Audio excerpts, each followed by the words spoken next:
ব্যবহৃত স্বর্ণের জাকাত দিতে হবে কিনা, কি পরিমাণ সম্পদ হলে এবং কত সময় সেটা স্টে করলে জাকাত দিতে হবে।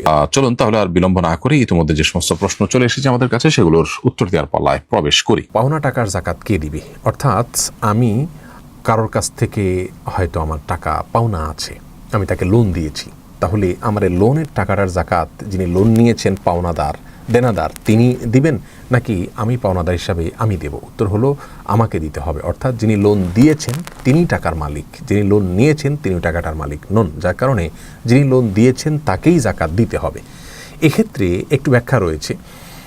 যদি এমন হয় যে আমি কাউকে লোন দিয়েছি এবং তিনি টাকাটা দিচ্ছেন না, গড়িমসি করছেন, তাহলে অনেক বছর যদি হয়ে যায় তাহলে সেক্ষেত্রে অনেক বছর পর যদি আমি টাকাটা পাই তার কাছ থেকে, তাহলে পেছনের সমস্ত বছরের জাকাত আমাকে দিতে হবে। এটা হলো আমাদের দেশের উলামা ইকরামের দৃষ্টিভঙ্গি।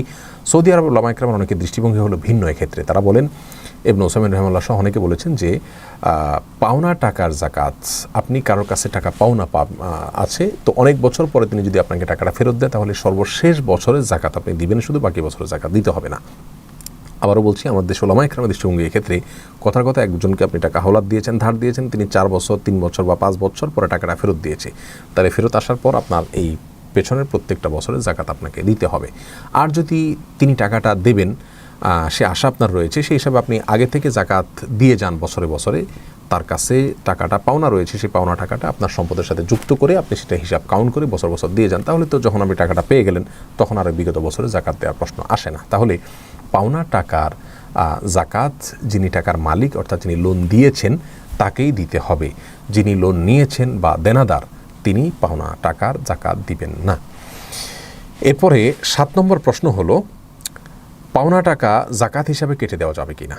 অনেক সময় আমরা কাউকে ধার দেওয়ার পরে লোকটা আর দিতে পারেন না বা দেন না, সেক্ষেত্রে আমরা এটাকে জাকাত হিসাবে কাউন্ট করতে পারবো কিনা। উত্তর হলো না, আমরা এটাকে জাকাত হিসাবে কাউন্ট করতে পারবো না, বরং দেওয়ার সময় যদি জাকাতের নিয়ত করে দেই তাহলে সেটাকে জাকাত হিসাবে কাউন্ট করা যাবে। আর যদি দেওয়ার সময় জাকাত হিসাবে কাউন্ট করা না হয়, পরবর্তীতে আমি মাঝখানে ফেসে গেছি, টাকাটা উসুল করতে পারছি না অথবা সে দিতে পারছে না, এই পরিস্থিতিতে এসে আমি তাকে জাকাতের থেকে কেটে দিলে সেটাতে আমার জাকাত আদায় হবে না। কারণ ইন্নামাল আমালু বিন্নিয়াত, আমি যখন টাকাটা দিয়েছি তখন কিন্তু জাকাতের নিয়তে দেইনি, এখন আদায় করতে পারছি না, ঠেকে গেছি, তাই আমি এখন জাকাতের নিয়ত করে ফেলছি, এভাবে জাকাত আদায় হবে না।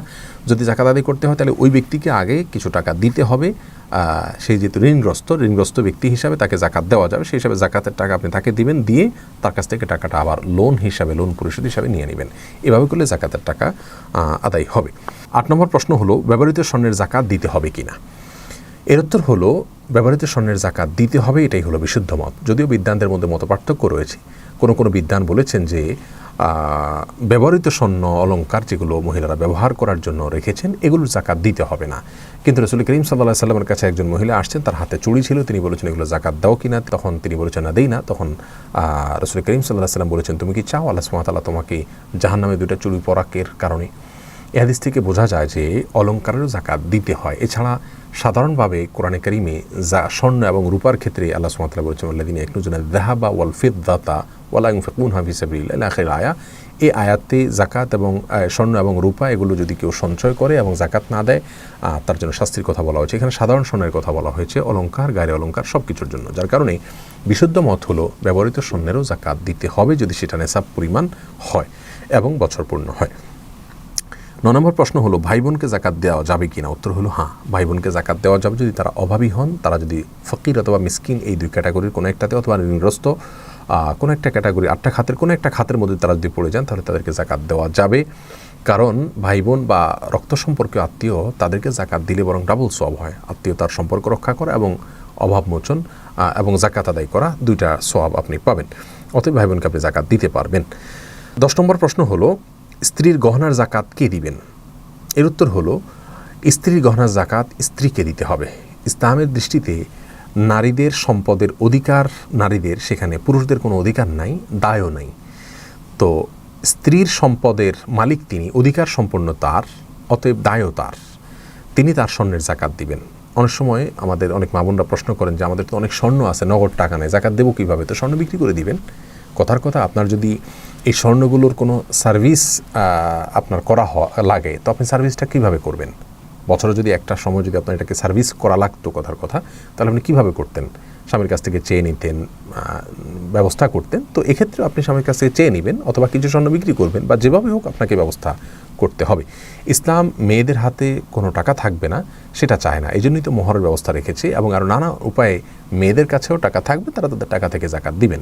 হ্যাঁ, কোনো মেয়ের যদি শুধু স্বর্ণ থাকে, কোনো টাকা না থাকে, তিনি চাইলে তার স্বামী, বাবা, ভাই কারোর কাছ থেকে সহায়তা নিয়ে তার জাকাতের টাকা তাদের কাছ থেকে আদায় করে নিয়ে জাকাত দিতে পারবেন, অথবা স্বর্ণ বিক্রি করে হলেও তাকে জাকাত দিতে হবে। যেভাবে হোক স্বর্ণ, তার যদি স্বর্ণ অথবা অলংকার জাকাত দেওয়ার মতো নেশা পরিমাণ হয় তাহলে তাকে জাকাত দিতেই হবে, আর জাকাতটা তার জন্য দেওয়া কর্তব্য। হ্যাঁ, তার পক্ষ থেকে তার স্বামী, বাবা বা অন্য কেউ আদায় করে দিলে আদায় হয়ে যাবে, তবে শর্ত হলো তাকে বলে দিতে হবে যে তোমার স্বর্ণের জাকাত বা তোমার সম্পদের জাকাত আমি দিয়ে দিলাম। এটুকু তারা অবহিত করে দিলে জাকাত আদায় হয়ে যাবে ইনশাআল্লাহ বিইজনিল্লাহ। কী পরিমাণ সম্পদ হলে এবং কত সময় সেটা স্টে করলে জাকাত দিতে হবে, এর উত্তর হলো স্বর্ণ যদি থাকে, শুধু স্বর্ণ যদি থাকে তাহলে 7.5 ভরি অথবা 85 গ্রাম, কেউ 92 গ্রাম বলেছেন, তো আমরা সর্বনিম্নটা ধরি 7.5 ভরি বা 85 গ্রাম। এই পরিমাণ স্বর্ণ অথবা এর বেশি যদি থাকে তাহলে সবটুকুর যে বিক্রয় মূল্য হবে সেই বিক্রয় মূল্য থেকে 2.5% বের করে এটার জাকাত দিতে হবে। আর যদি শুধু রূপা থাকে তাহলে সেক্ষেত্রে 52.5 তোলা রূপা অথবা 595 গ্রাম, 52.5 তোলা বা 595 গ্রাম, এই পরিমাণ রূপার যদি কেউ মালিক হন অথবা এর বেশি থাকে তাহলে সবটুকুর বিক্রয় মূল্য ধরে এটা থেকে 2.5% হারে জাকাত দিতে হবে।